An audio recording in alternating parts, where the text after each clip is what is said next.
ইরানের বিরুদ্ধে চলমান সামরিক অভিযান খুব দ্রুতই শেষ হতে যাচ্ছে। তবে তেহরান উস্কানি দিলে তাদের ওপর আগের চেয়েও কঠোর আঘাত করা হবে বলে সতর্ক করেছেন আমেরিকার প্রেসিডেন্ট ডোনাল্ড ট্রাম্প। সোমবার ফ্লোরিডায় এক সংবাদ সম্মেলনে কথা বলেন তিনি। সংবাদ সম্মেলনের কয়েক ঘন্টা পর সামাজিক যোগাযোগ মাধ্যমে এক পোস্টে ট্রাম্প আরও কঠোর হুঁশিয়ারি দিয়ে লেখেন, ইরান হরমুজ প্রণালীতে তেল সরবরাহ বন্ধের চেষ্টা করলে আমেরিকা তাদের ওপর 20 গুণ বেশি শক্তিশালী আঘাত হানবে। ট্রাম্প জানান, তেহরান যদি বিশ্বজুড়ে জ্বালানি তেল সরবরাহ ব্যাহত করে তবে আমেরিকা ইরানের নির্দিষ্ট কিছু বিদ্যুৎ উৎপাদন কেন্দ্রকে লক্ষ্যবস্তু বানাবে। তারা সেগুলোতে আঘাত করলে তা পুনর্গঠন করতে তাদের বহু বছর সময় লাগবে বলেও জানান ট্রাম্প। লাইফে কোনো কিছুর গ্যারান্টি নাই, তাই ইন্স্যুরেন্স করুন সিটি ব্যাংকে, কারণ ইন্স্যুরেন্স করলে সিটিতে সুরক্ষা পাবেন নিশ্চিন্তে।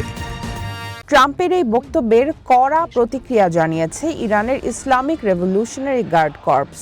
আইআরজিসির মুখপাত্র ব্রিগেডিয়ার জেনারেল আলী মোহাম্মদ নাইনি বলেন, আমেরিকা না, এই যুদ্ধ কখন শেষ হবে তা ইরানই নির্ধারণ করবে।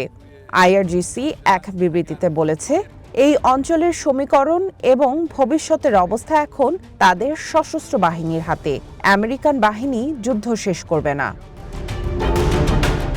আমেরিকা ও ইসরায়েলের হামলা অব্যাহত থাকলে এই অঞ্চল থেকে 1 লিটার তেলও রপ্তানি করতে দেয়া হবে না বলেও হুঁশিয়ারি দিয়েছেন তিনি।